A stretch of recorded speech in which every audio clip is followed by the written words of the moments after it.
শারদীয় দুর্গোৎসবের মহোৎসবে আজ সপ্তমী।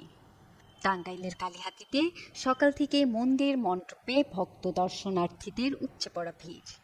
ভোরের আলোয় পূজা মণ্ডপগুলো যেন হয়ে উঠেছে রং, আলো আর ভক্তির এক অনন্য সমারোহ। সপ্তমীর মূল আকর্ষণ ছিল সপ্তমীর শুভারম্ভের আচার প্রবেশ ও মহাস্নান।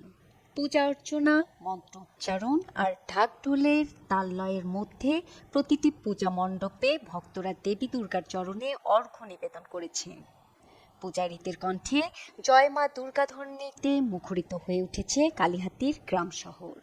কালিহাতীর 2টি পৌরসভা ও উপজেলার বিভিন্ন ইউনিয়নের মণ্ডপে আজ দিনভর ছিল আনন্দ উল্লাসের আবহ।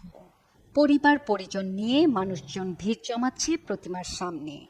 তরুণ তরুণীদের হাতে উজ্জ্বল আলোকছটা, শিশুদের হাসি খুশির কোলাহল আর নারীদের শাড়ির রঙে মণ্ডপগুলো যেন বর্ণিল উৎসবে ভরে উঠেছে। শুধু পূজা নয়, সাংস্কৃতিক অনুষ্ঠান, দেবী বন্দনা, আরতি প্রতিযোগিতা ও প্রসাদ বিতরণও বাড়িয়ে দিয়েছে উৎসবের আনন্দ। আইন শৃঙ্খলা রক্ষায় প্রতিটি মণ্ডপে রয়েছে পুলিশ ও স্বেচ্ছাসেবক বাহিনীর কড়া নজরদারি। ফলে ভক্ত দর্শনার্থীরা নির্বিঘ্নে উৎসব উপভোগ করছেন। কালিহাতীর প্রতিটি মণ্ডপে তাই আজ উৎসবের রঙে, আলোয় আর ভক্তির আবেশে মুখর হয়ে উঠেছে।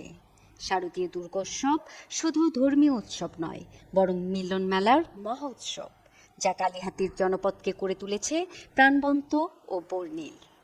প্রীতিলতা সরকার, রিপোর্টার্স 24, ঢাকা।